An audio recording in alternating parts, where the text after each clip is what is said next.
Hello again. Uh, this time I'm going to talk to you about something quite important for all of us divers, I would say for all of us human beings. That is the way we survive and live, and the machine we use to do that. And that is our hearts and our lungs. We could say that our hearts are our engine and our lungs are the carburetor in the engine. We need both in order to burn our fuel, which is oxygen.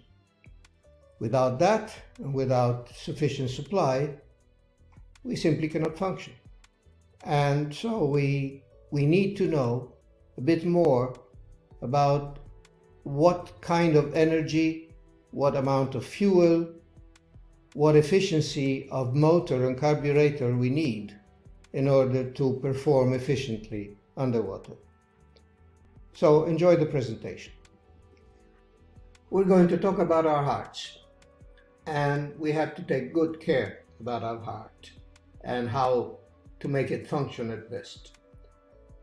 Especially if we're not as young as we used to be when we started diving, or else if we started diving when we were not as young as we used to be. This presentation regards any kind of diving, and what I'm showing is the most common kind of diving, but it is as efficient and as punctual for technical diving and any kind of diving, from breath-hold diving to recreational to extreme technical diving, because the motor and the pump that keeps us functioning is exactly the same and requires the same attention. Leonardo da Vinci once designed and drew this sort of ideal man, the Vitruvian man, which shows the ideal proportions that a human body should have and also imply the ideal underlying mechanisms that would allow this human body to perform efficiently. We cannot pretend to be that efficient. We have to cope with our differences, with our aging, with our diseases, illnesses, and differences in ability to perform and to respond to stress. We do that by burning fuel and producing energy. And any action we do has a cost in energy. We measure this with a unit which is called MET, which stands for metabolism. And 1 MET is the equivalent of a certain amount of fuel we consume per kilogram of our body weight per minute. And that is 3.5 milliliters of oxygen per kilogram per minute. So if you weigh, for example, 70 kilos, you would, any minute, burn 3.5 times 70 milliliters of oxygen. And you need to actually pump this fuel to your body and to your tissues. And how do you pump it to the tissues? Very simply, through breathing and circulation. That is, through your respiratory and cardiac and cardiocirculatory function. Energy cost varies with the amount of energy that you have to produce. So, as you can see in this slide, sleeping, which is close to our so-called basic metabolism, consumes or burns just a little less than 1 MET, 0.9. If you stand up and cook, for example, you consume about twice as much of your basic metabolic rate. If you walk easy, you burn 3 times as much. If you run fast, you may end up in consuming even 12 times as much as your basic metabolic rate. So we have to consider these things when we face diving and we consider how much energy we need in diving. If you're interested in little more, you may look on the internet and find this very interesting paper, which will tell you more about the aerobic demand, that is, the amount of aerobic energy, that is, oxygen consuming energy, you need to have when diving. Diving is a very variable activity. It can be very easy, or it can be extremely demanding. But even if you are diving easy, such as the lady that is diving in the upper left corner of the slide, you will anyway be requested to produce 3 times as much as your basic metabolic rate. Normal diving can demand up to 7 times as much of the metabolic rate. Emergency may require 10 times as much, that is 10 METs.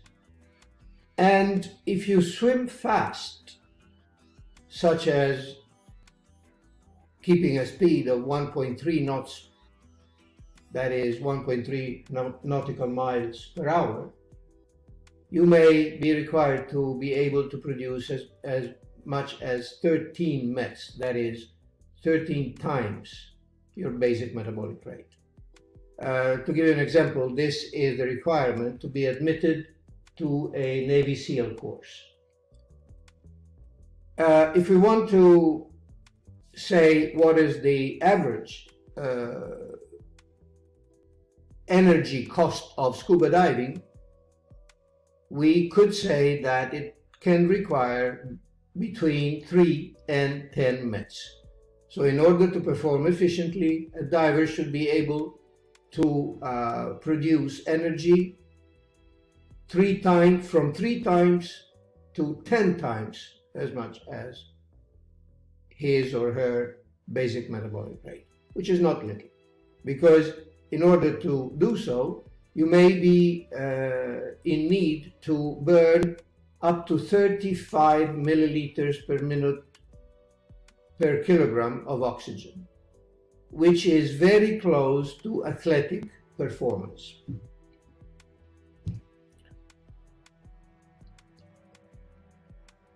If we are talking about free diving, one may consider that free diving is less energy consuming than scuba diving. Well, it's not actually so. Even snorkeling may be more energy demanding than easy diving. As you can see, snorkeling is deemed to require up to 5 METs. Easy breath-hold diving needs something like 7 METs. Quick, or let's say not extreme, but advanced breath-hold diving is thought to require as much as 12.5 METs, and fast, extreme, or very, very deep breath-hold diving can require as much as 16 METs, which is way more than a Navy SEAL would be requested to produce in terms of energy, which means that we divers are actually exposed to a demand of energy production, which is definitely pretty high. This is also connected to the speed of swimming that we are requested to maintain. And of course, speed of swimming is something that is also linked to any situation of need, not to speak about swimming against current. In this graph, you will see in the upper blue line the energy or oxygen consumption which is required if you swim at 0.5 meters per second, which means 28 meters per minute, which means swimming an average pool length in 1 minute. You see that the energy consumption and the oxygen that you need to consume to swim that speed and that length in that time is quite high. Whereas if you swim at 12 meters per minute, which means swimming a swimming pool, an average length swimming pool in 3 minutes, which is nothing really demanding, your energy consumption and oxygen consumption will be limited to 0.6 or 0.5 milliliters per minute per kilogram. So this slide shows you that the more energy you require, the more oxygen you are required to burn. The more energy you're required to produce, the more oxygen you're required to burn. This is another slide that shows you a slightly different view on the same concept. And if you see, the slope increases with your BMI. What is your BMI? Your body mass index. That is, the heavier you are in comparison to your height, the more you consume. There are two ways of having a large BMI. One is being very sinewy and muscular, and the other one is being fat. In both cases, you burn more oxygen. But obviously, if you are very fit, very muscular, in good shape, you trained to do that, and your ability to burn oxygen is enhanced. Whereas if you are a sedentary person, if you are overweight, if you have too much fat and your BMI is essentially made of fat mass and not of lean mass, the situation is a bit different because you are not definitely trained to burn that amount of oxygen and to produce that amount of energy. And this obviously implies some undesired negative effects on your performance, simply because you're not trained enough, and so you will be exhausted very soon, and in certain conditions, such as underwater, in emergency condition, rough waters or so on, you could even end up being incapacitated. Because this is our evolution, if we want to express it with a bit of humor. Of course, yes, when we were apes, probably we had not that much fat mass, although we probably had a little less brain mass. Now, what did we get together with our higher brain mass? Probably a bit too much of fat mass as well. So this is unfortunately what we are facing when thinking about at least a portion of the modern diver community and population. Actually, if you look at this image, how many people you see going up and down the staircase, and how many people you see on the escalator. And this shows you what we prefer doing. I mean, we avoid exercise as much as possible. And if we avoid exercise as much as possible, we are not trained to exercise when we are in need of it. Because this could be the modern version of the Vitruvian Man of Leonardo da Vinci, and we have to cope with that, unfortunately. So let's try to understand a little better what physical problems a modern diver like that could have. Let's list them. This modern diver could be limited in his or her exercise tolerance because of poor cardiovascular fitness, because of not enough acclimatation to counteract or resist thermal stress, and above all, since we developed our brains quite a lot. Also, because of failure to recognize symptoms or to simply deny them because it will never happen to me. And this is a common attitude of men and women and divers. The classification by weight in diving population, according to a recent United States epidemiology report, is, as you can see in this slide. There is quite a surprising amount of overweight and obese individuals when we consider the right and slight gray column, which is the fatality column.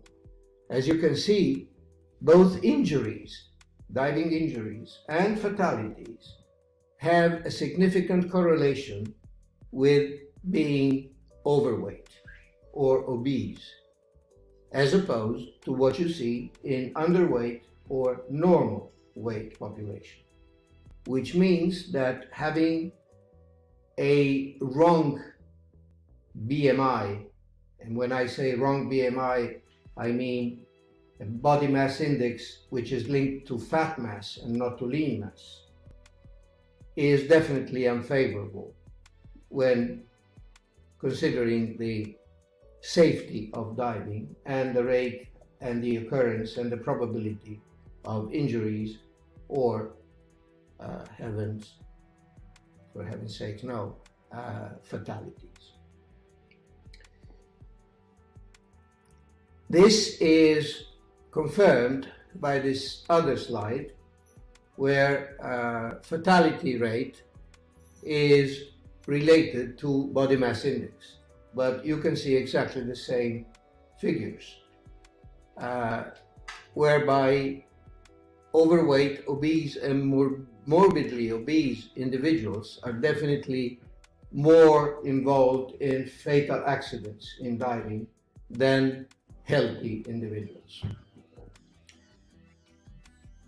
Unfortunately, the average age of the diving community is not decreasing.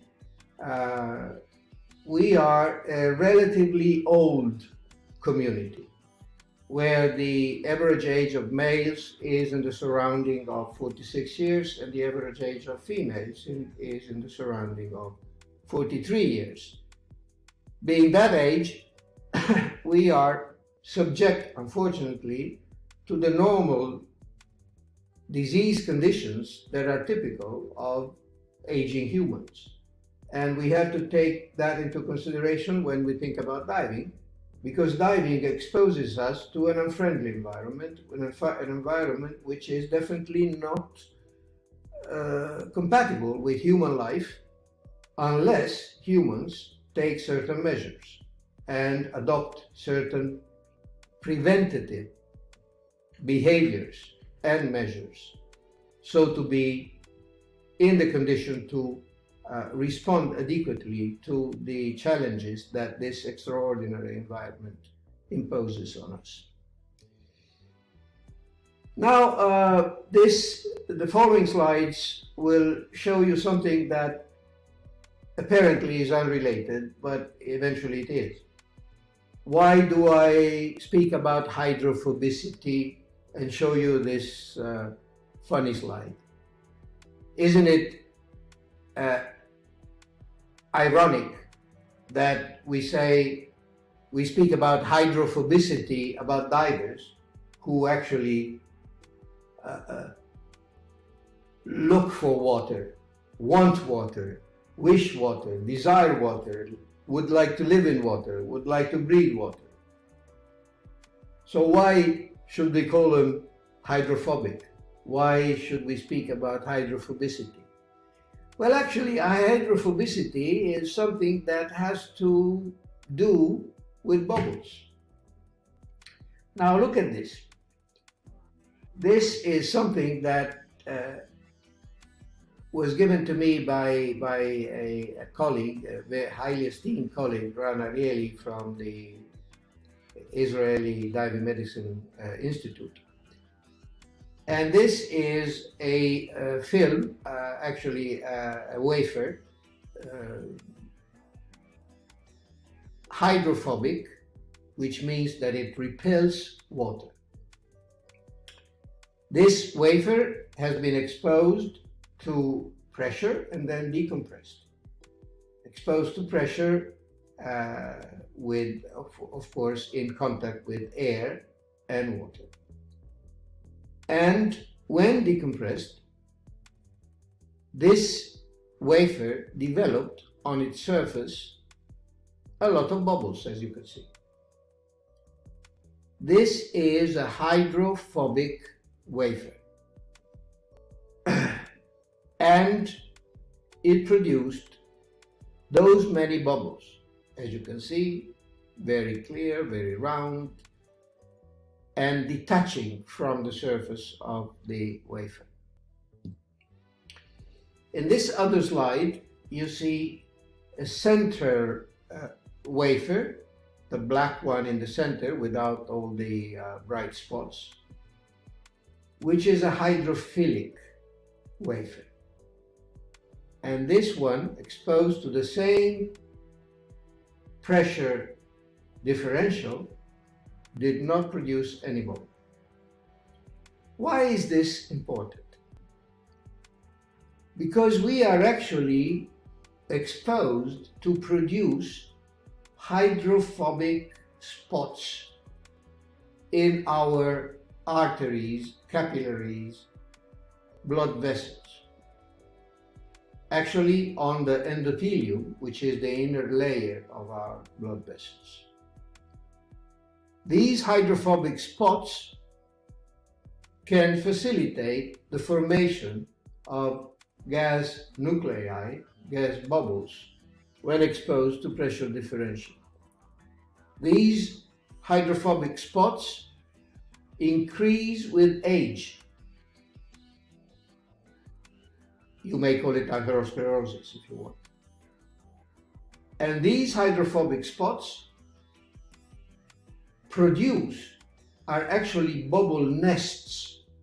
And when the bubble is produced, the bubble is treated and interpreted by the body as a foreign invader, and therefore it is attacked by the defense forces, which are the platelets, the white blood cells, and these cells, these defense forces, activate a number of other defenses and trigger the release of a lot of defense ammunition from the body towards the offending foreigner, so to speak.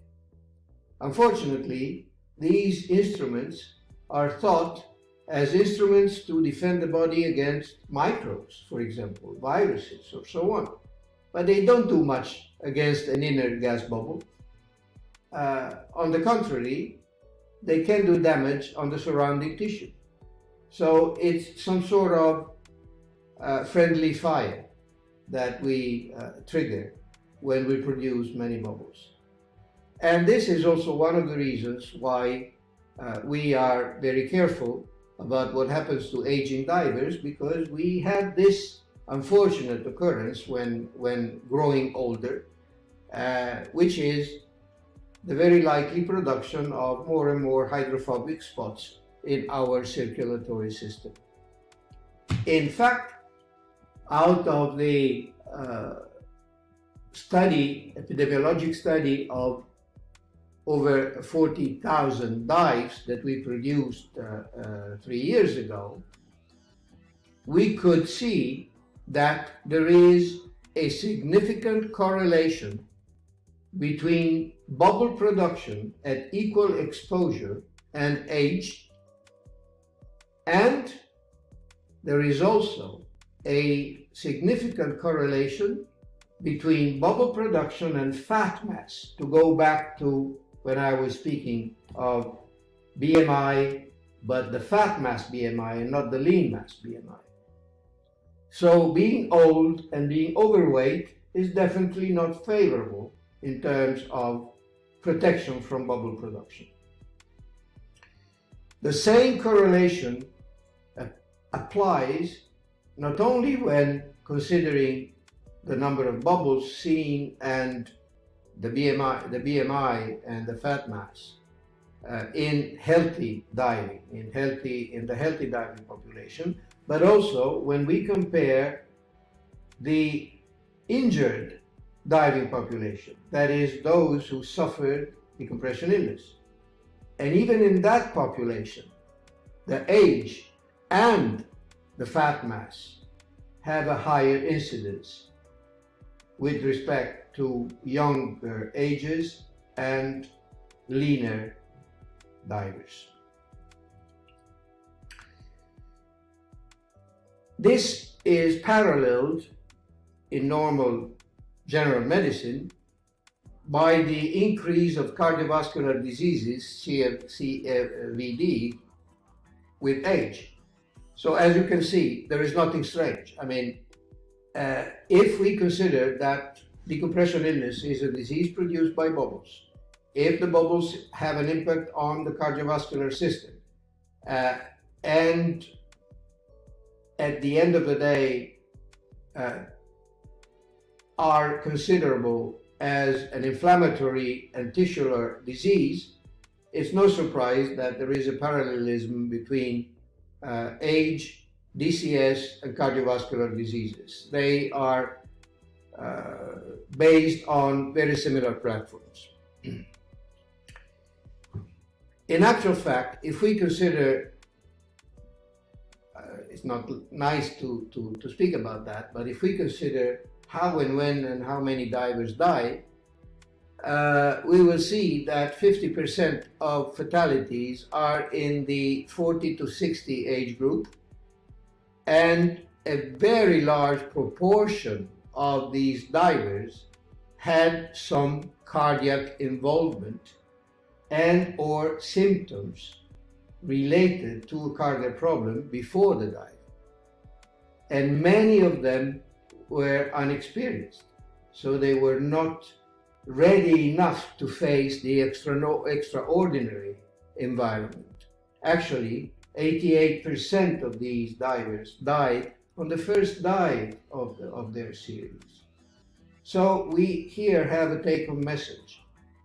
You have to be more careful if you're in that age range, and you have to take care of your fitness and especially of your experience, because experience may be life-saving together with a good level of fitness.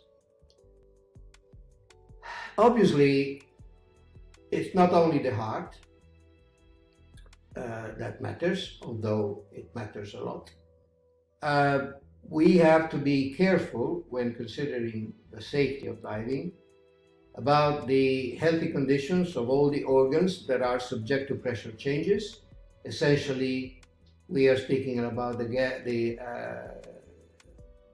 air spaces in our body, gas-filled, air-filled spaces, that is, the sinuses, the ear, the lungs, and so on. We have to be very careful about any condition that may compromise survival, alertness, ability to perform, agility, such as, for example, epilepsy, such as diabetes, such as inability to properly coordinate movements, inability to properly and efficiently swim, or simply excessive obesity and body weight that would not allow you to perform efficiently in case of emergencies. Obviously, this regards the two ends of these slides, right and left, which is on one end, keeping fit, on the other end, keeping healthy. so to avoid either excessive lack of fitness or intolerable or non-diving compatible medical conditions. And look at what keeping fit can do, can benefit actually. These three curves show you what difference can make being active as opposed to being sedentary. Look at the dotted line above and the I don't know, it's also dotted, but it's larger dots or longer dots, I don't know, line below. Being fit and exercising can actually produce a lot more ability to consume oxygen and to be independent, physically independent, and actually you can fight the decrease in your ability to burn oxygen with age by exercising, and you can rejuvenate by almost 10 years by simply keeping fit. So you can be 60, but a fit 60 can be performing as a 50-year-old. And this is the good effect of being active and fit as opposed to be sedentary. And this may mean, I'm sorry to be so blunt, but this may mean life or death when diving. This is a very interesting study that was done on US military, and it shows you the survival rate in years of people when compared to their exercise ability and energy production ability. As you can see, those who were able to produce energy equivalent to 8 METs lived longer, survived better than those who were less fit and were able to produce less METs than the former group. And mind you, remember that in the very first slides I was saying that the average energy consumption required by diving is between 3 and 10 METs. So if you keep at the higher level and are able to produce and burn the equivalent of 10 METs energy, you will place yourself at the upper end of this curve, and so you will not only be better divers and safe divers, but you will also be safer in your life and assure a healthier life for yourself and a longer life probably for yourself and your family. So to summarize, look at this slide, memorize it, try to remember what level of energy is required for the different kinds of diving that are listed here, and therefore what is your fitness level, your ideal fitness level to maintain, to be safe, aware and healthy divers. You will need to be in that middle range. So you will need to be either moderately or optimally active, and you will need to be able to produce from 10 to 14 METs energy equivalent.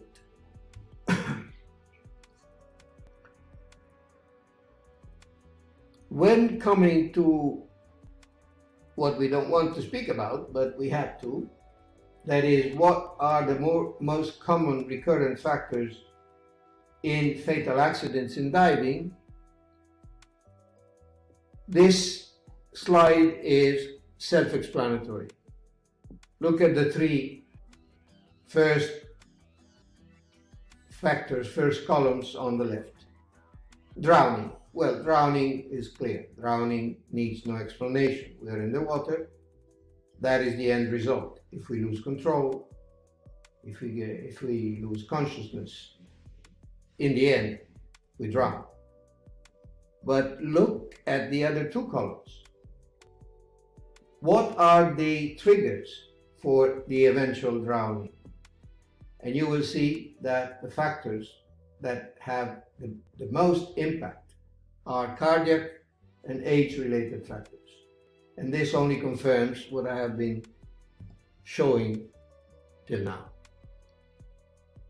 These cardiac incidents, by 60%, were preceded by symptoms such as difficulty in breathing, fatigue, distress, chest pain, or divers feeling ill.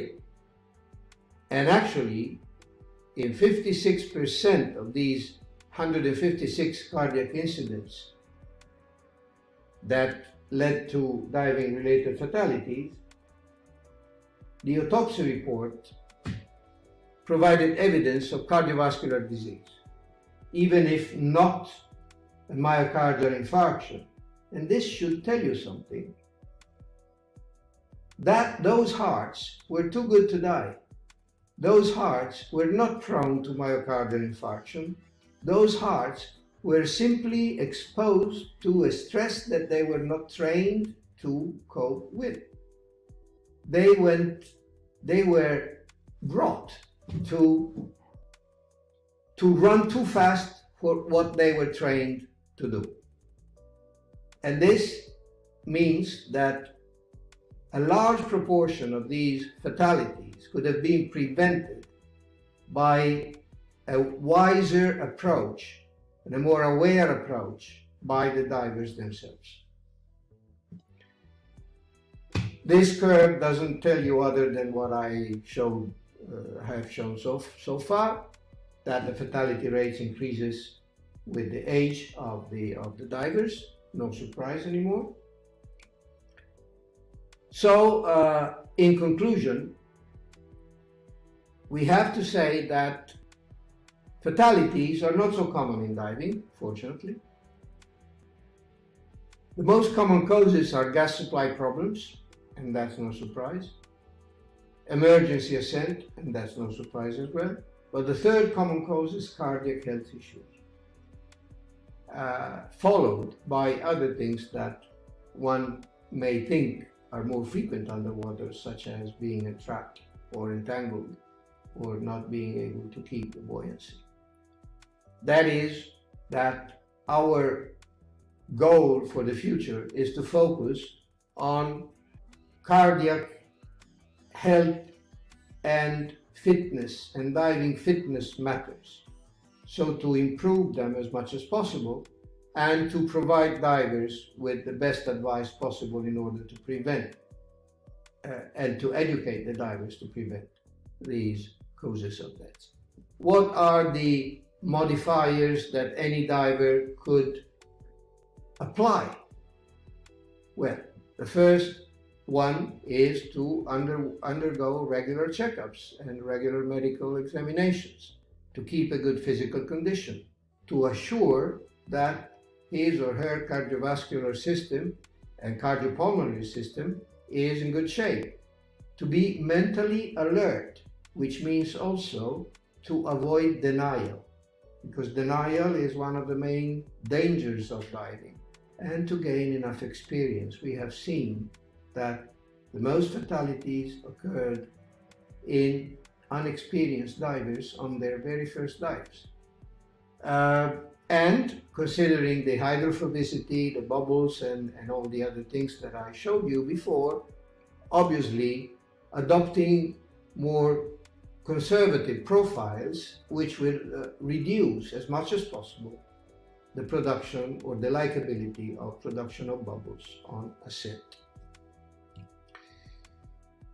What are we doing to help the diving community to better understand and to better prevent all these things? Well, actually, if we said that one of the main issues is to undergo medical checks and to be aware of one's medical conditions, the ideal setting could be that a diver is always informed about his or her cardiovascular and, let's say, general performance. And you can do that by simply monitoring the vital functions and the performance functions of the body. And what are these? Essentially, cardiac frequency, respiratory rate, and other parameters.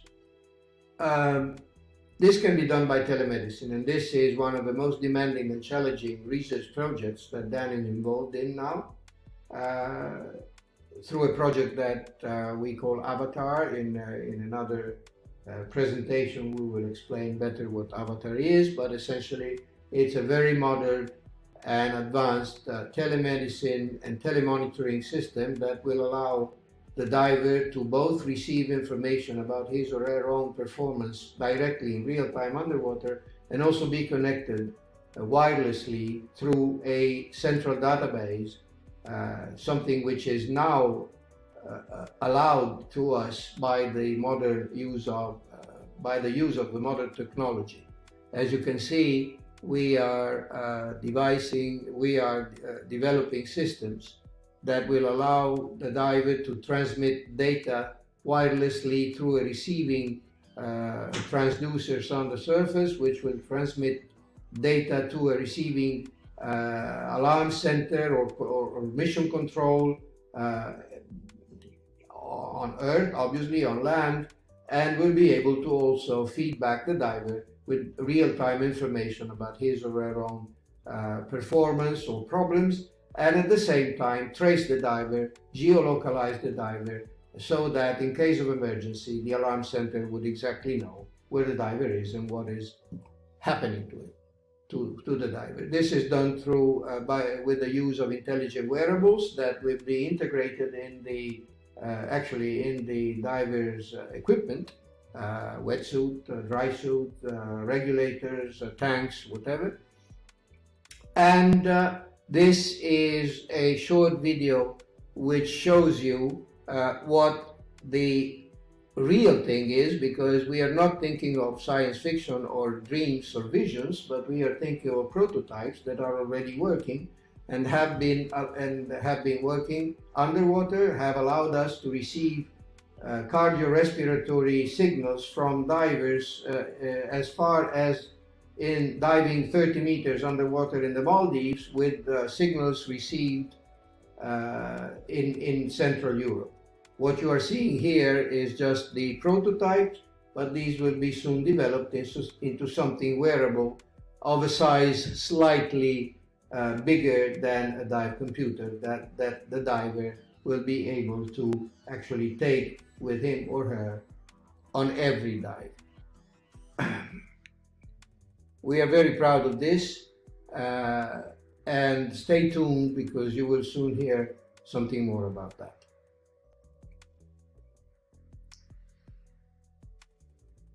This is an example of an electrocardiogram that I received on my PC, on my computer, and on my mobile phone from a diver diving 30 meters underwater in the Maldives, and I was in Europe. And this is the ideal setting of our future coming, actually, it has already come. It's already working, although it's a prototype. Telemedicine system that will allow divers to be not only located but also monitored fully for their performance and health while diving anywhere in the world.